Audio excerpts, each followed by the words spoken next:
I had been warned about the humidity before I came here, but no warning could have prepared me for the way it hit me as soon as I stepped off the battered supply truck. The air in this part of the jungle didn't just cling, it smothered. It was like walking into a greenhouse that had been sealed shut for decades, with every drop of moisture trapped, every particle of rot suspended, waiting for someone foolish enough to breathe it in. My shirt clung to me instantly, sticky across my back, and even though the sun was starting to sink behind the canopy, I felt as if I had been dipped in boiling water. The road behind me was already vanishing, swallowed by a thicket of vines and shadow. The driver didn't linger. He handed me my single duffel bag, muttered something that sounded like a warning in a language I couldn't place, and turned the truck around without even looking at me. I watched as the taillights bled red through the green shadows and then were gone. I was alone except for the sounds. The jungle never stopped moving. It wasn't the kind of silence I was used to from camping trips back home, where the woods at night would sometimes settle into a hush. No, this place pulsed. Cicadas shrieked from every direction, their calls rising and falling in waves that never aligned. Birds cawed and screeched, some sounding like laughter, others like cries of pain. Somewhere distant, something heavy moved through underbrush, snapping branches with the weight of its passing. And underneath it all there was this low, continuous hum, as if the trees themselves were vibrating, humming with some secret resonance. I followed the dirt path into camp. The camp wasn't what I expected. No high-tech research station, no shining prefab labs, just a series of weathered wooden huts connected by boardwalk planks with tarps strung overhead to divert rain. The smell hit me before I even reached the first hut, smoke from a small fire pit mixed with the sour odor of damp wood and something else I couldn't identify. A sweet, rotting smell, almost like fruit left too long in the sun. A group of people were waiting. They didn't greet me with enthusiasm. Their faces were shadowed, tired eyes ringed with sleeplessness. There were 6 of them, all in clothes, stained with sweat and dirt. They looked more like prisoners than researchers. A tall woman with a sunburned nose stepped forward first. "You must be the new caretaker," she said. Her voice was flat, drained of inflection. "Night duty?" I nodded, adjusting the strap of my duffel. She didn't smile. "Then you'll need this." From behind her, someone handed her a thick binder. The cover was warped from humidity, the pages swollen, corners curled. Scrawled across the front, in permanent marker, were the words, "Caretaker's Survival Protocols." I actually laughed a little when I read the title, but it died in my throat quickly. The woman didn't react. No one did. They all just stood there, watching me, waiting. "What is this?" I asked, flipping the binder open. The pages were crammed with typed rules, handwritten notes in the margins, some lines underlined or circled several times. There were stains on the pages, water, dirt, maybe something darker. "Read it," the woman said. "Tonight, before your first shift. Every word. And don't forget any of it. Forgetting gets you killed." Her tone was so serious, so absolute, that I felt a chill despite the sweat running down my back. One of the men, a stocky guy with a shaved head, let out a nervous chuckle and added, "It's not so bad if you keep the rules. But if you don't—" He stopped himself, glanced toward the trees, and his smile withered into nothing. The group dispersed after that, as if the conversation had drained too much from them. Only the tall woman lingered a moment longer. Long. Enough to tell me her name was Dr. Reyes, the lead scientist here. "We'll talk tomorrow," she said, "if tomorrow comes." Then she turned and walked toward her hut. I stood there in the center of the camp, binder in hand, watching as the others retreated to their cabins. No one invited me in. No one offered food or water. It was as if, from the moment I arrived, I wasn't one of them. I was something else. A caretaker? My hut was at the edge of the camp, closest to the tree line. When I stepped inside, the smell of mildew was so strong it nearly gagged me. The mattress sagged in the middle, damp from years of moisture, and when I set my duffel down, Cockroaches scattered across the floorboards. I lit the small lantern they'd left on the desk and sat on the bed with the binder in my lap. Outside, the cicadas screamed louder, as if mocking me. Somewhere far off, wood groaned and popped like the beams of a house shifting. The shadows between the trees seemed thicker than the night sky, as if the jungle had its own darkness, deeper and heavier than ordinary black. I opened the binder again, thumbing to the first page. The introduction was brief. These rules are not suggestions. They are survival measures. Failure to follow them will result in death, disappearance, or worse. My throat went dry as I stared at those words. This wasn't the kind of safety manual I expected. This wasn't about wearing gloves or avoiding contaminated water. This was something else. The first rule stared up at me in bold type. Rule 1. Never look directly at a tree if it moves. I blinked. A nervous laugh tried to escape again, but I swallowed it down this time. The jungle outside creaked and shifted, as if in response, wood groaning like bones bending, and just like that, I realized I wasn't sure if I wanted to read the next rule. That first night, the binder lay heavy in my lap. The lantern's glow turned the pages amber, the light swaying every time a breeze slipped through the warped shutters of my hut. Outside, the jungle's noise never stopped. It was constant, like a crowded stadium after a game, voices and movement. Everywhere, no clear source. I tried to convince myself this was just part of the atmosphere, some exaggerated safety guide to keep new caretakers sharp. But as I turned the first page, the seriousness of it pressed into me. Rule 1. Never look directly at a tree if it moves. That was the line that had stopped me earlier. Now I forced myself to read on, even as my eyes flicked toward the open window, to the dark silhouettes of the canopy swaying against the night sky. Rule 2. Never leave lantern light, no matter what you hear. The words seemed simple, but the phrasing was odd. It wasn't just stay near the light. It was written as though the light was the only thing holding something back. Rule 3. Do not answer voices from the dark. They are not who you think they are. By now my palms were damp against the pages. The cicadas outside had lowered into a collective drone, deep and vibrating, almost like chanting. Rule 4. Never whistle after midnight. The trees will answer. That was the last one listed on the first sheet. 4 rules, sharp and absolute. They were underlined so many times that the pen had almost torn through the paper. In the margins, there were notes written by different hands. Some scrawled fast, some neat and deliberate. One said, "Saw 2 gone in one night, Rule 3. Another simply read, "Light is life. Don't test it." I leaned back, exhaling, telling myself it was superstition, jungle myths, the kind locals whispered to scare outsiders. I'd grown up on ghost stories. I knew how legends evolved. But even as I thought it, I remembered the expression on Dr. Reyes's face, the lack of humor in the way she'd handed me this book. These weren't just stories to them. A knock at the door startled me. I jumped so hard my knee hit the underside of the desk. When I opened the door, one of the researchers stood there, lantern in hand. He was younger than the rest, thin and restless, with curly hair plastered to his forehead from sweat. His name was Aaron, I would later learn, but at that moment he introduced himself in a quick whisper, glancing nervously over his shoulder. "You're reading it?" he asked. I nodded. "You should know. They don't put everything in there, not anymore." His eyes shifted toward the tree line. "But the rules, the ones you've got, they're real. Don't test them, especially not Rule 1. "Why?" I asked, but before he could answer, Dr. Reyes's voice cut across the camp.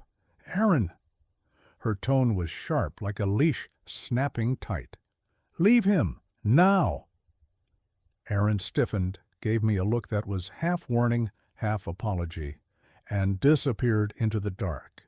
His lantern glow swayed for a moment, then vanished into one of the huts. I shut the door quickly, heart pounding. The rest of the night I sat at the desk, forcing myself to keep reading the binder. Beyond the 4 main rules, there were supplemental notes, more like field observations than commands. Pages about how the tree sometimes grew back in different patterns from one night to the next, how paths cut during the day seemed to vanish by dawn. One entry noted the smell. If you smell sap stronger than usual, do not linger. It means they are near. Near? I whispered it out loud. Near as if they could move. Around midnight, the camp stirred. Through the thin walls of my hut, I saw shadows, flickering, other lanterns being lit. When I stepped outside, the researchers were gathered near the fire pit. The night air was dense, and the insects louder than I thought possible. They droned so hard my teeth seemed to vibrate with it. Reyes stood with the binder in her hands, holding it like scripture. The others formed a half circle, lanterns in front of them, their faces glowing and flickering. They began reciting the rules together one by one in a monotone.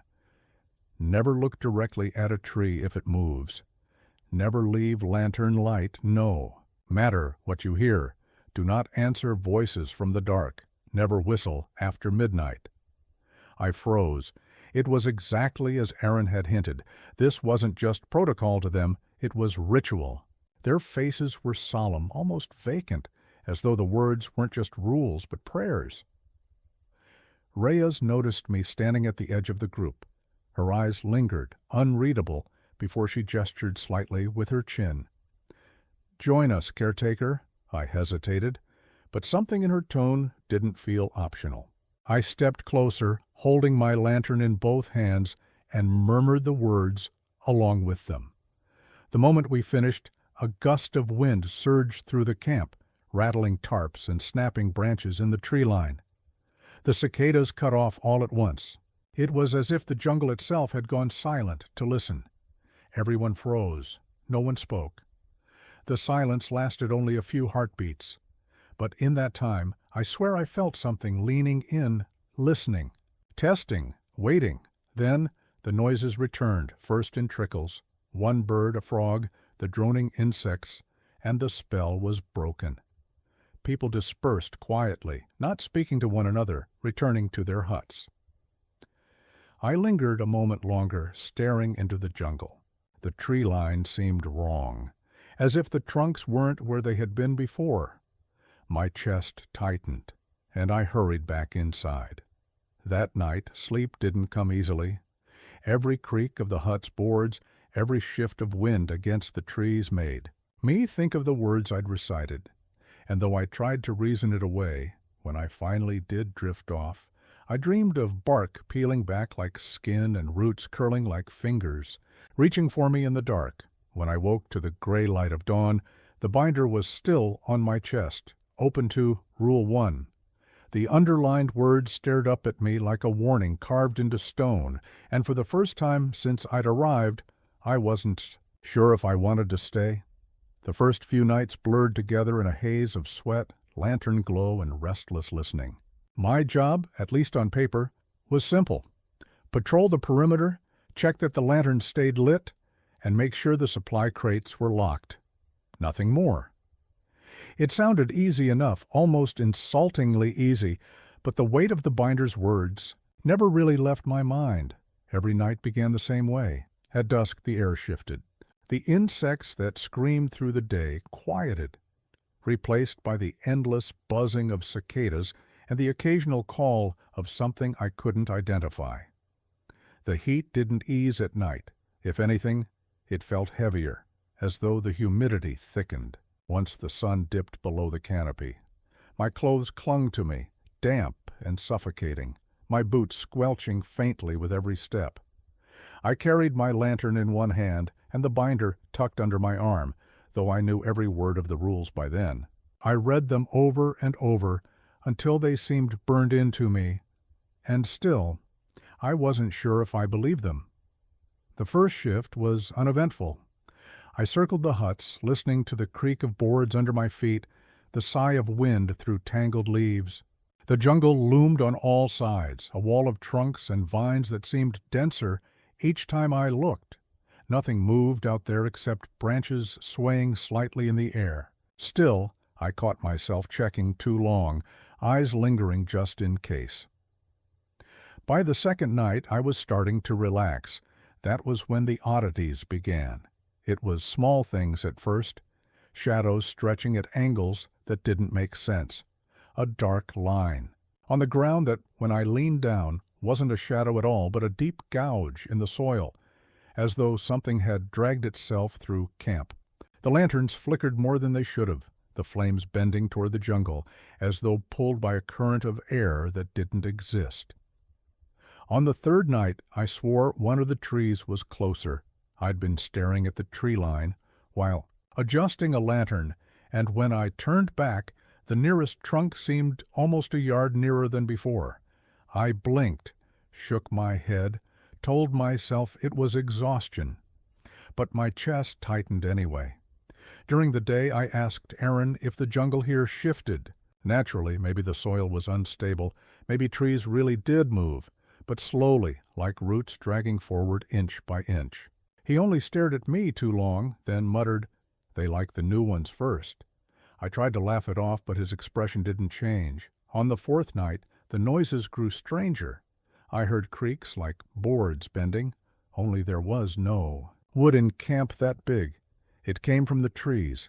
The sound was deep, resonant, as if enormous weight was pressing down and shifting. It set my teeth on edge, reminded me of bones grinding together. Once, while circling the huts, I heard an animal cry cut off mid-sound. A shriek, high-pitched, then silence, swallowed whole. No rustle, no aftermath, just gone. My lantern shook. In my hand as I stood frozen, listening to the quiet hole left behind in the jungle's chorus. When I told Dr. Reyes about it the next morning, she didn't ask for details. She only said, "Don't answer it if it happens again." That answer chilled me more than the sound itself. By the fifth night, paranoia had set in. Every time I turned my back, I felt watched. The trees seemed to lean slightly when I wasn't, looking, their branches arching toward the camp. I tried to test it once, closing my eyes for a long count of 10, then snapping them open. Nothing had moved. Not that I could see, but my gut told me otherwise. I caught Aaron watching me that night. He was leaning against one of the posts, arms crossed, his lantern throwing his face into sharp relief. "They're testing you," he said softly. "What do you mean?" I asked. "They want to see if you'll follow the rules. Everyone breaks one eventually. That's when they decide what to do with you." "Decide?" I repeated, but before he could answer, he turned away, walking back toward his hut. That was how it always was with the others. Fragments, hints, but never the whole truth. It was as if speaking about it openly would call the jungle down on them. Thea. Sixth night, something changed. It was halfway through my patrol. The lanterns flickered. The air seemed colder near the tree line, and I heard the faintest sound, like something exhaling, long and heavy. I spun toward it, heart hammering, but nothing was there. Just trunks stacked like black pillars, their bark slick with moonlight. I forced myself to breathe, to keep walking, but every step felt like I was being followed.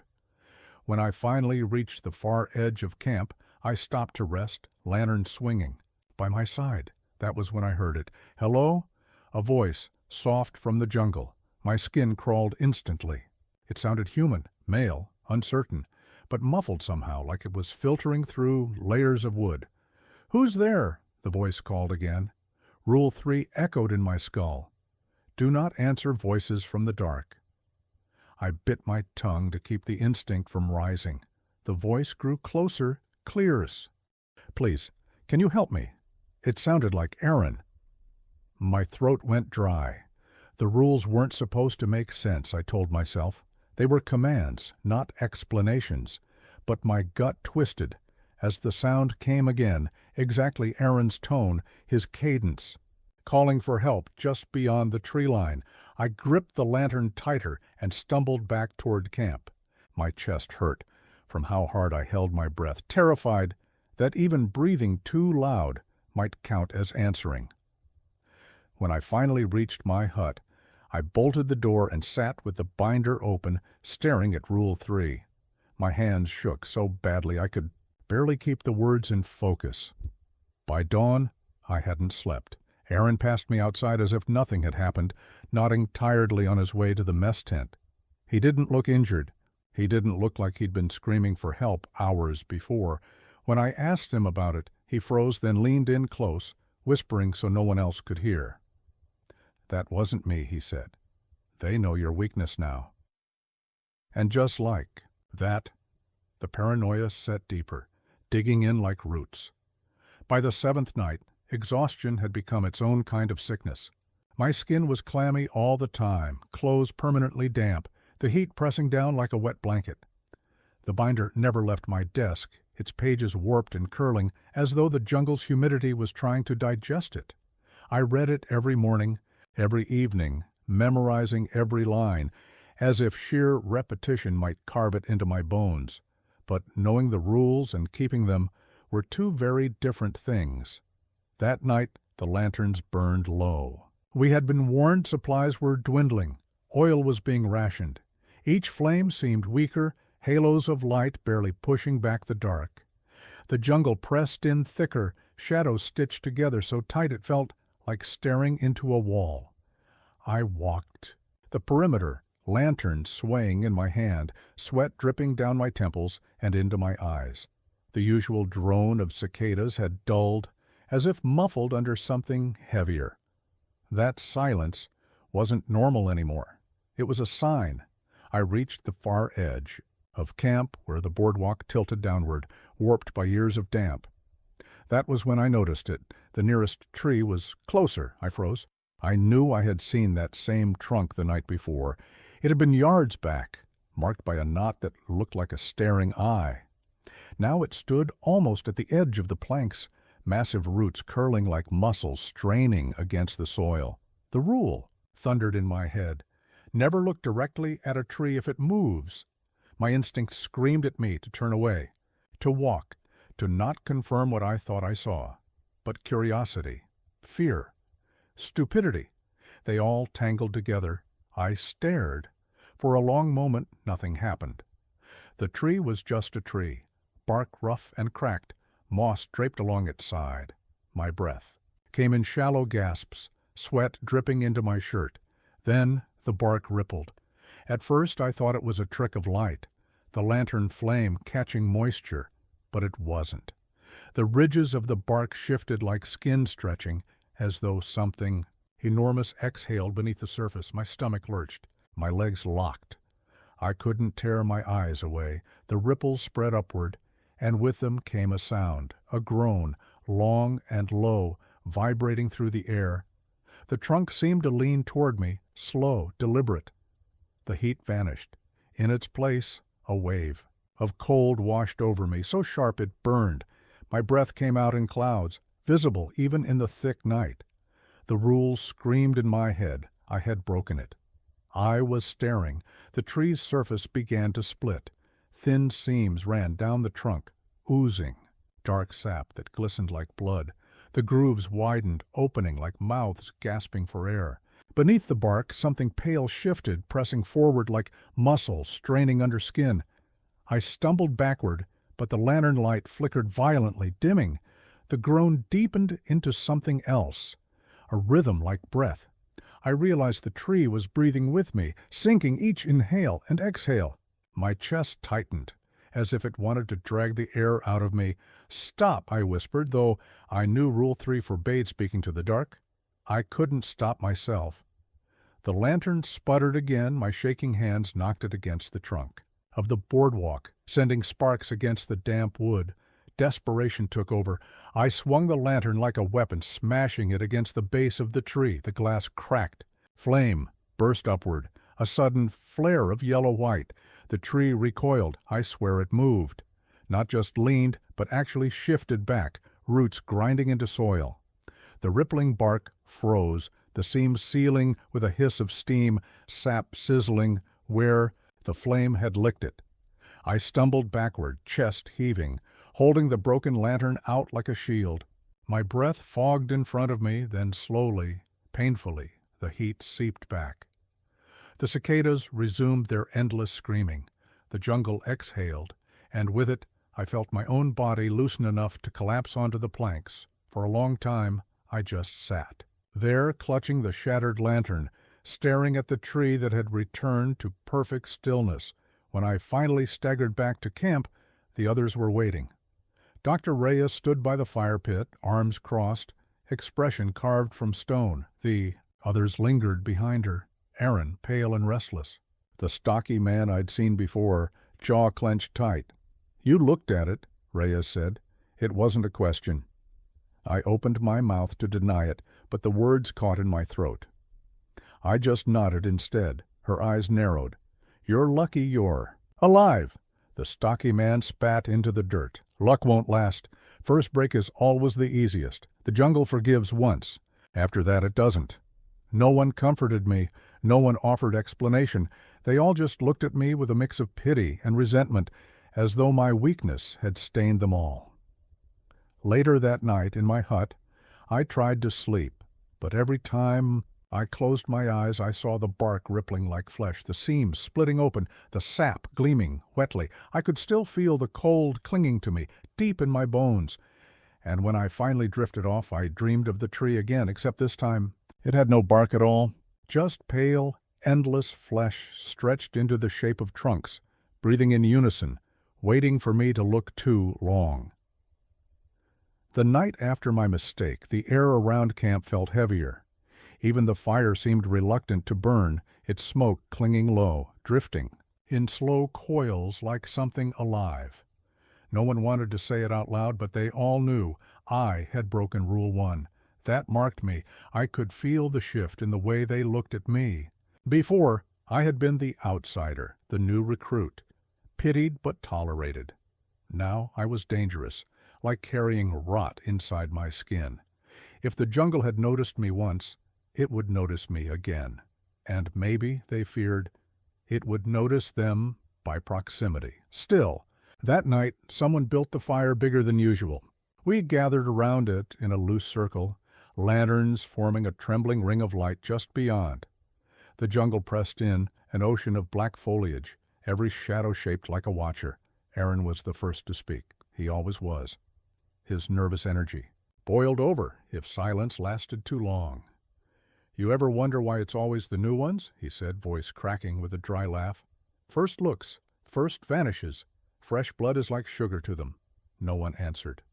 Then a voice I hadn't heard much before. Lena, one of the junior researchers. She had a face too sharp for her age, dark circles etched under her eyes like bruises. "My brother," she said, staring into the fire. "First night he came here, years ago. He didn't last until dawn." The words drifted like smoke. She didn't raise her eyes. "He heard something in the grove," she continued.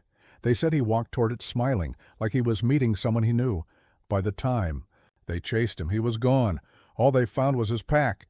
Her fingers twisted in her lap, knuckles pale. "I came here to find him, to prove it wasn't his fault." She looked up finally, her gaze slicing across the circle. "But they already knew. They always know. The grove takes who it wants." The group shifted uncomfortably. Dr. Reyes didn't try to stop her. She just stared into the fire, expression unreadable. The stocky man, Graves, I finally remembered his name, snorted. "The trees don't just take, they copy." His voice was low, gravelly, every word forced through clenched teeth. "Heard my wife last season. She's never even been here, but the sound of her voice came right out of that tree line. Begged me to come help her, swore she was dying. I almost stepped into the dark." He spat again into the dirt. "If Aaron hadn't grabbed me, I'd have been gone, and she would have been smiling in my place." Aaron gave a humorless chuckle. "You still owe me for that." The fire popped, sparks spiraling upward into the choking canopy. Reyes finally spoke then, her voice calm but cold. "That's why the rules exist. They're not suggestions. They are boundaries. Cross them, and you aren't the only one who pays." I felt the words like a knife sliding into my ribs. I wanted to ask, why here? Why this camp, in this jungle? Why build huts where the trees could reach you? Why guard against rules that read more like rituals than science? But the look in their eyes told me I wasn't ready to hear the answer. Instead, I asked the safer question. How long have you all been here? Aaron scratched at his arm, not meeting my eyes. Too long. Contract said 6 months. That was 2 years ago. My stomach turned. Why stay? No one answered at first. The silence was louder than any reply. Finally, Lena whispered, "Because they don't let you leave." Her words hung in the humid air, heavier than the smoke. The cicadas quieted then, all at once. The sudden silence made every hair on my body rise. It was as if the jungle itself was listening, leaning closer to the edge of our fragile ring of light. Reyes stirred the fire sharply, scattering sparks. "That's enough," she said, tone final. "We keep each other alive by remembering the rules, not by trading ghost stories." But the damage was done. As the group broke apart, one by one slipping back to their huts, I stayed by the fire. The binder weighed heavy in my pack, its rules suddenly colder, harder. These people had given pieces of themselves away to the jungle, little fragments chipped off each time a rule was broken. I realized then that none of them were whole anymore. The fire sank lower, shadows stretching long and thin across the dirt. I thought of Lena's brother, of Graves's wife's voice carried on the wind. And I wondered, if the jungle could copy voices, how much else could it copy? Faces? Movements? Entire people? A twig snapped at the edge of the dark. My head jerked. Up the lanterns flickered, light bowing as if something massive pressed close. And then, faint and soft, drifting just beyond the fire's glow, I heard my own voice. It whispered my name. I didn't tell the others what I heard that night. How? Could I? If I admitted I'd heard my own voice echoing from the tree line, I'd be marked again, watched more closely, maybe even blamed when something went wrong. Instead, I kept the memory locked inside me like a splinter, but I couldn't stop hearing it. The whisper had been exact, my own cadence, the tired rasp at the end of a long shift, the way my voice always dropped just before saying my name. It hadn't been an echo, it had been a replica. The next night the camp was quieter than usual.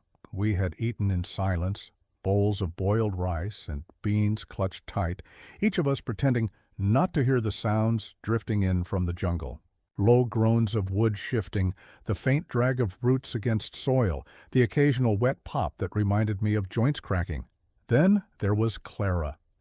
She was the youngest of the junior researchers, barely more than a girl with sunburnt skin and freckles that stood out against her exhaustion. I had seen her laugh once early on when Aaron dropped a bundle of lantern oil on his own foot and yelped like a child. But since then, she had been solemn, weighed down by the same dread the rest of us carried. That night, she ate nothing, just stared into her bowl as if waiting for it to whisper back. Later, as lanterns were checked and the fire was built high, Clara sat apart from the others, her shoulders hunched. I thought about joining her, but something in the way she tilted her head made me freeze. It was a listening posture. Then I heard it too, a woman's voice, soft, lilting, calling from the tree line. Faint at first, almost buried under the cicada's drone, but then clearer. "Clara, come here, sweetheart." I saw her stiffen, bowl slipping from her lap into the dirt. Her lips moved soundlessly. The voice called again, louder. "Clara, darling, it's me. It's Mom." Her eyes flooded with tears instantly, like someone had turned a key inside her. She pushed to her feet, stumbling, swaying as if caught in a current. "No," Reyes barked, stepping forward. "Clara, stop! You know the rule!" Clara's breath hitched. Her gaze darted to Reyes, then back to the tree line. The voice came once more, aching with tenderness. "I'm waiting for you. I've been waiting so long." Clara broke. She bolted, for the dark bare feet thudding against the dirt path. Aaron lunged, trying to grab her arm, but she was too quick, too desperate. She crossed the boundary of lantern light, in an instant, swallowed by shadow. "Clara!" Reyes screamed, but there was nothing to see. Only the heavy thrum of the jungle, every tree a sentinel. Then the silence. No cicadas, no wind, no voice. Just silence so complete it crushed the breath from my chest. We waited like that for what felt like an hour, lanterns shaking in our hands, every eye trained on the tree line, hoping, dreading. Finally the jungle answered. A wet, tearing sound, like cloth ripped underwater. Then a muffled scream cut short too soon, choked off mid-breath. The trees shifted faintly, a creak like an old house settling. And then nothing. Reyes's face was stone, but her hand trembled on the lantern. Back to the huts, she ordered. Her voice left no room for protest, but no one slept. At dawn, Reyes and Graves led us into the grove where Clara had vanished. I didn't want to go, but none of us had a choice. We followed the faint trail of her bare footprints in the dirt until they stopped at a cluster of freshly disturbed earth. There was no Clara, no body, no blood, only her boots, torn open, the leather shredded and soaked with dew. They lay side by side at the base of a tree that hadn't been there the day before. Its bark was smooth, unscarred, its roots slick with wet soil. I stared at it too. Long, too long to be safe. The trunk seemed almost swollen, bulging as though something inside pressed against it, trying to get out. Reyes spoke flatly. She's gone. Lena dropped to her knees beside the boots, clutching them to her chest. Her sobs carried through the still air, raw and jagged, but the jungle didn't echo them. It listened. It always listened. When we returned to camp, no one looked at each other. We packed away the lanterns in silence, boiled water in silence, even breathed in silence, as if any sound might draw the voice back. That night, the cicadas returned, their endless buzzing louder than ever. It sounded like laughter, and I realized something then, something I couldn't unthink. The jungle hadn't just killed Clara. It had been fed. It began subtly, so subtly I almost convinced myself I was imagining it. Every morning, when the sun broke over the canopy, I felt the air was heavier, the huts seemed smaller. The campfire ring seemed closer to the tree line. At first I blamed exhaustion, the lack of sleep, the endless humming of cicadas drilling into my skull. But then I noticed the markers. We had staked out a crude perimeter around the camp with red ribbons tied to trees, a simple way to track our boundary. One morning, while checking the lantern posts, I saw one of those ribbons hanging from a trunk I was certain hadn't been there the day before.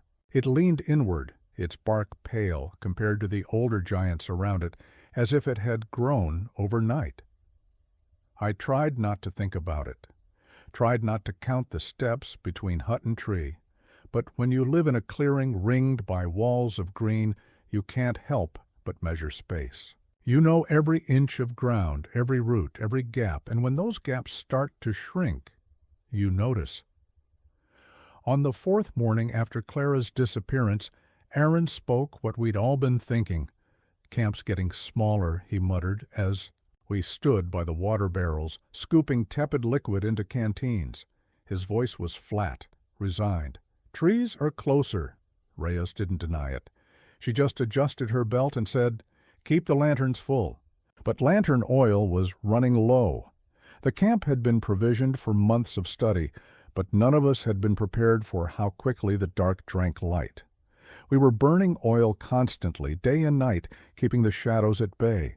Each barrel emptied, faster than the last, and when Graves inventoried the remaining supply, his face went pale. "We ration from now on," he said, voice cracking. "No more lanterns in the huts, only perimeter lights and the fire." That night, lying in the dark, I felt the air press down heavier than ever. Without a lantern in my corner, the shadows pooled, thick and sticky. I swear the ceiling beams warped when I looked too long, bending as if roots had grown through them. Outside, the cicada's endless drone faltered once, just for a breath. In the gap I heard creaking, like trees swaying through the air, was still. The event next morning proved it. The grove had moved. I woke to Reyes banging a pot with a spoon, summoning us outside. She pointed to the tree line, her jaw tight. We followed her gaze and saw it. The entire wall of trees had shifted inward. Not just a single trunk, not a scattered few, but the whole line, pressed closer, as if the jungle had leaned forward in the night to breathe on our necks. The distance between the huts and the tree line had shrunk by at least 3 feet. No one spoke. The ribbons, our markers, dangled uselessly now, half buried in new bark. Some of them were gone entirely, smothered beneath roots that hadn't been there yesterday. Lena snapped first. "They're moving," she hissed, voice breaking into a sob. "They're moving, and we're just waiting for them to swallow us." Reyes cut her off. "Hold it together. Panic won't keep the lights on." But her knuckles were white on the lantern handle, and I saw her eyes flick constantly to the trees as if she expected them to lunge at any second. The day dragged on like a fever. Every sound, wood creaking, leaves rustling, insects buzzing, felt amplified, deliberate. The sun barely pierced the canopy anymore, and what light did filter through was fractured, falling in sharp, angled beams that made the clearing look like a cage of shadows. By evening, tempers frayed. Aaron cursed when Lena dropped a cooking pot, and she snapped back, voice shrill, accusing him of hoarding food. Graves barked at both of them until his voice cracked. The jungle listened. That night, as we sat around the fire, the trees leaned closer. I could see the bark patterns repeating like camouflage, knots and scars arranged almost like faces pressed against the wood. Some trunks bent slightly inward, curved in a posture that looked unsettlingly human, like heads tilted to listen. Tried to eat, but my rice tasted like damp wood. Every bite turned to paste in my mouth. "Why's it happening faster?" Aaron muttered, staring into the fire. "It wasn't this bad last week." "Because we fed it," Lena whispered. Her eyes were hollow, ringed with shadows. She still clutched Clara's boots at night, holding them like a relic. Clara wasn't the first, was she? No one answered. The cicadas screamed louder than ever, drowning out the silence that followed. Later, as I lay awake, I heard a new sound beneath their drone, a low, rhythmic pulse. At first, I thought it was my own heartbeat, thudding in my ears. But then it spread through the ground, a vibration felt in my ribs, my teeth. The earth itself was beating. I pressed my palm to the dirt floor and felt it again, a steady thrum, like something vast and buried was breathing just below us. The jungle wasn't just moving closer, it was alive. It happened because someone forgot. How fragile silence can be. The night was heavy with heat, pressing down like a damp blanket. The fire sputtered low, and the perimeter lanterns guttered on the last rations of oil. We sat around the flames in brittle silence, each of us trapped inside our own thoughts. No one spoke of the trees, though they leaned closer than ever, their branches draping inward like claws reaching to snuff the light. The air buzzed with cicadas, that endless, maddening drone. Sweat slicked my shirt to my back. The smell of mildew clung to everything, clothes, bedding, even skin. I tried to focus on the fire's crackle, anything but the oppressive stillness pressing in from the dark. That was when it happened. Aaron, fiddling with a piece of charred wood, pursed his lips and whistled. Just a short, absent-minded note, high-pitched. Harmless, except it wasn't. Every head turned toward him instantly. Lena dropped the spoon she was holding. Graves swore under his breath. And Reyes? Reyes went pale in the firelight, her jaw tightening until the muscles in her face looked carved from stone. "Did you forget the rules?" she hissed. Aaron blinked, confused, then realization washed over him like ice water. "I didn't mean—" But it was too late. The jungle answered. At first it came soft, a single faint whistle threading through the cicada's drone, thin and lonely like someone calling a dog home. It drifted from the tree line, weaving between the trunks. Then another, answered, from the opposite side. Then another, closer. Within seconds, the clearing was filled with whistles, dozens layered on top of one another, echoing from every direction. High notes, low ones, long trills, sharp staccato bursts. Some mimicked Aaron's exact tune, others twisted it into something wrong, too quick, too shrill. The sound wrapped. Around us, circling, closing in, Lena clapped her hands over her ears, rocking back and forth, whispering, "No, no, no, no." Graves fumbled for more wood to throw on the fire, his hands shaking so badly the logs tumbled to the dirt. The whistles grew louder. They weren't just outside the tree line anymore. They were moving. I could hear them weaving between trunks, slithering closer, crisscrossing paths like hunters communicating. Each note pierced through the night, so sharp it made my teeth ache. Reyes barked, "Stay in the light!" But even as she spoke, a whistle sounded right behind us. We spun. The trees loomed, but nothing moved. The fire cracked, lanterns hissed, shadows danced. And still the whistles poured in, overlapping, mocking, shrieking. Then came the worst of them all. It came low and slow, drawn out with deliberate precision. It wasn't random. It was calling, answering, talking, and it was inside the camp, Aaron's. Face drained of color, he clutched his chest as though the sound had wrapped its fingers around his heart. That was me," he whispered. His voice shook. "That was my whistle." The sound repeated, closer. "Right outside the nearest hut," Aaron snapped. He leapt to his feet, lantern swinging wildly, and shouted into the dark, "Stop it! Stop mocking me!" "Don't!" Reyes screamed. But he was already moving. He ran to the edge of the clearing, firelight spilling over his back, and peered into the shadows. The whistle answered him again, just beyond the glow. I saw him hesitate, lantern held high, jaw trembling. Then he stepped past the light.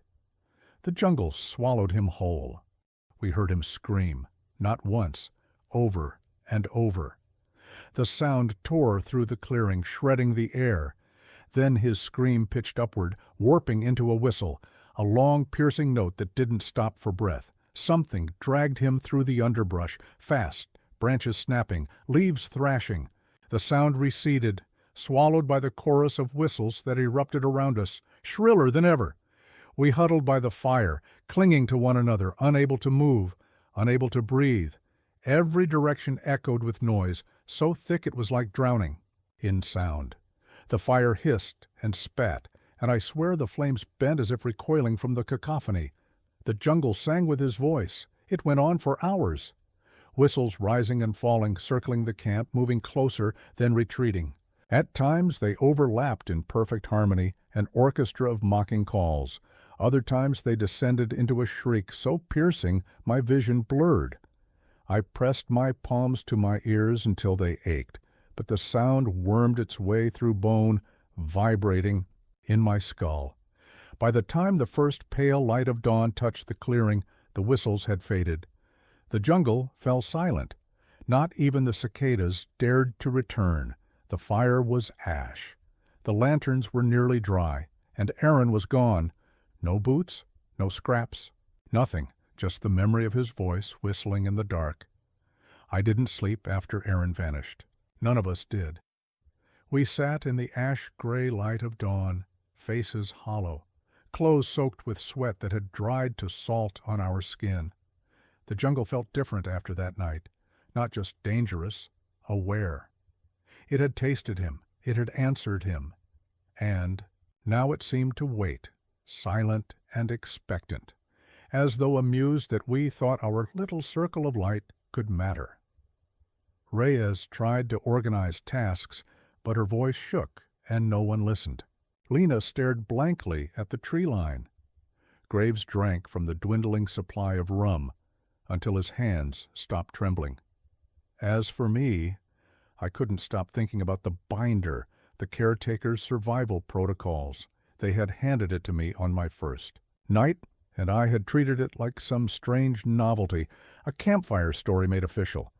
But after watching Aaron dragged into the dark, I knew the rules weren't superstition. They were chains holding something back, or maybe just slowing it down. That night, when the camp finally went quiet, I slipped away. The office sat at the edge of camp, a squat hut with warped planks and shutters nailed tight against the jungle.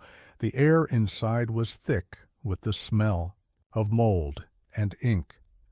Piles of crates and papers leaned against the walls, most marked with official-looking seals. I lit a lantern, turned the wick low, and searched. The first folder I found was routine, supply inventories, shipments of lantern oil, requests for more fencing that was never built. But deeper in the stacks, beneath a warped desk drawer, I found a locked file box. The padlock was cheap. Graves had a knife sharp enough to wedge through the clasp.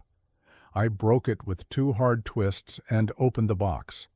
Inside was a stack of folders, each stamped with a red symbol, a tree silhouette with roots spreading like veins. Beneath it, the words "Classified," arboriform entities. I read by the weak lantern light, each page colder than the last. The reports weren't about animals or plant samples. They weren't even about research. They were about containment observations of behavioral responses to stimuli, light, sound, human presence. Notes on migration patterns, not of animals, but of trees. Entire groves charted as they shifted over months, moving like herds. I turned another page and saw sketches, rough pencil drawings of trunks bending low over cabins, roots wrapping around figures that screamed in half-erased outlines, faces in bark. The words blurred for a moment before coming back into focus. The jungle itself is a single organism. That line was underlined 3 times in one report. A macro entity composed of independent but coordinated parts. A body without organs. It went further. The staff here weren't explorers. They were jailers. This camp existed to monitor the thing, to watch its expansion, to ensure the rules were followed. The binder wasn't a list of silly superstitions. It was a containment protocol, written in urgent tones because every line had been paid for in blood. The implication sickened me. We weren't just caretakers. We were bait. A handful of humans stationed at the edge of its mass to test it, to measure how far it could reach without breaking its leash. One line from the report seared itself into me. If the perimeter lanterns fail, the organism will advance, unchecked. Recommended termination protocol, none effective. Evacuation advised. My hands shook so badly the pages rattled. I flipped to the last folder. It contained photographs, black and white, grainy, taken decades ago. Rows of workers in front of a much smaller camp, smiling faces, unaware of the shadows behind them. In one photo, the tree line sat yards away from the cabins. In the next, dated only a year later, the trees pressed against the huts, branches arching low like ribs over a chest. The final photo showed only stumps, jagged and wet, as though the Aha camp had been devoured whole. There was no mention of survivors. I closed the folder, heart hammering so hard it echoed in my ears. The lantern flickered low, guttering, and I nearly dropped everything, scrambling to turn the wick higher. For an instant, in that sliver of dimness, I thought I saw bark rippling on the walls, as though the planks themselves were waking. I stuffed the papers back, shoved the lid on the box, and fled into the night. Outside, the air was hot and stinking, of rot, but it felt cleaner than the office. The jungle pressed close, still as a held breath. I wanted to scream, to wake the others, to tell them everything, but when I saw their hollow faces lit by the dying fire, I couldn't. What good would it do to tell them we were prisoners in the belly of a living thing, that the rules weren't to protect us, but to measure how long we'd last? No, better to keep it inside, for now. But the truth gnawed at me, crawling under my skin. Every whisper of leaves, every groan of wood was no longer random sound. It was pulse, breath, thought. The jungle wasn't around us. The jungle was us, and it was learning. The storm arrived without warning. One moment the night was thick and sweltering, air clogged with the sour reek of wet leaves. The next, a wall of wind roared through the camp, flattening the fire and rattling the cabins like toys. The sky split open with lightning that left after images burned on my eyes, and thunder cracked so close it felt like the ground itself was breaking apart. Rain followed, a monsoon that turned the dirt paths to sucking mud in seconds. Water hammered on tin roofs, spilled in sheets down the cabin walls, and drowned out even the eternal drone of insects. But the lanterns were the true terror. The storm blew out half of them in minutes, hissing flames, vanishing one by one, until the camp was patchworked with pockets of blinding light and deep, bottomless dark. The shadows didn't just grow. They moved, bending and reaching with purpose, and the jungle came alive. The first sound was wood splitting, not from the storm, but from trunks wrenching themselves free of the earth. A deafening crack, followed by a groan like a ship breaking at sea. The tree line rippled.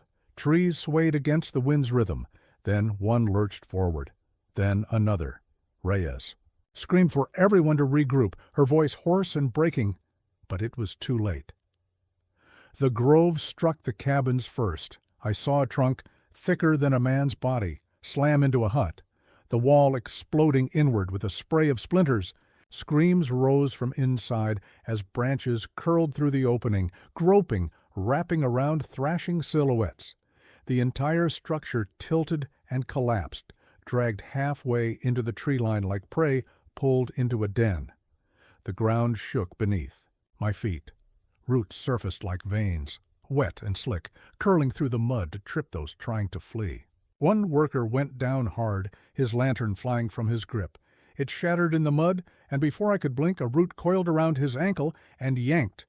His scream cut off like a cord snapped clean.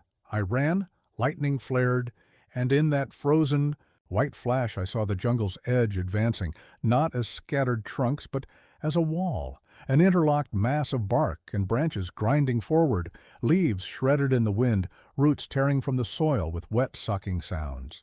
The trees weren't just closing in, they were charging. I stumbled toward the supply hut, the only place with crates heavy enough to maybe hold together. Lena was already there, soaked and wild-eyed, fumbling at the door. She screamed my name, and I pushed her inside, just as another trunk slammed against the outer wall, the boards buckling with a groan. We huddled between crates of lantern oil and moldy rice sacks. Graves burst in moments later, bleeding from a cut across his scalp, clutching a machete uselessly in his trembling hands. Reyes never came. The storm became a weapon for them. Wind howled, tearing away the last of the lantern covers, plunging whole corners of camp into perfect blackness. And in that blackness, the trees moved faster. I heard them slam into walls, splinter wood, drag screaming bodies into the dark. Each sound etched itself into me, the cracking snap of bones muffled by bark, the shriek of nails against tin as cabins peeled open like cans, the wet, choking cries that ended in silence too quickly. The three of us pressed together, breath shallow, waiting. Then something pressed back. From outside the supply hut came the sound of roots dragging through mud, circling us. The walls shuddered as weight leaned against them. Bark scraped the wood like claws. One root slithered through a gap in the floorboards, damp and questing, curling blindly in the air. Lena clamped a hand over her mouth to stop a scream. Graves raised his machete but couldn't bring himself to swing. The root brushed my boot, cold and wet. I kicked hard, and it recoiled with a hiss, like steam escaping. The hut shook harder. I thought they'd rip it apart piece by piece. But then lightning struck close, so bright it seared the world white and set one of the outer huts ablaze. Flames roared up through the rain, smoke choking the air, sparks carried into the jungle. The trees nearest the fire reared back. That was our only chance. "Inside the crate," I hissed, hauling at the lid of a massive wooden box in the corner. It was half filled with canvas and rope. Lena climbed in first, curling small and shaking. Graves shoved himself after her, grunting, making room. I went last, pulling the lid down, just as another slam rattled the walls. Inside was pitch black. We couldn't move, couldn't breathe without pressing against one another. The rain pounded. The roof thunder shook the boards, and outside the grove tore the camp apart. I'll never forget the sounds. Not screams anymore, just the noises of destruction. Wood breaking, metal twisting, lantern glass shattering. Then the deeper sound, trunks grinding against each other, roots tearing through soil, the jungle feeding. I don't know how long we stayed crammed in that box. Minutes stretched into hours, maybe. The storm's fury ebbed slowly, the rain softening from hammering sheets to a steady hiss. The crashes outside grew fewer. Finally, only the drip of water and the distant groans of bending wood remained. We didn't move until dawn seeped through the cracks. When we did lift the lid, the air was thick with the stench of wet soil and smoke. What remained of the camp was unrecognizable. Huts flattened, paths erased by roots and mud, lanterns shattered and drowned. Everything looked consumed. And the others? There were no others, just the three of us, standing in the ruin, staring at the tree line. The grove had stopped its advance, holding just beyond the edge of camp, as though satisfied, as though it had made its point, but the message was clear. The rules were no longer enough. Lantern light couldn't keep it at bay. Storm or no storm, it could strike when it pleased, and we had nowhere left to run.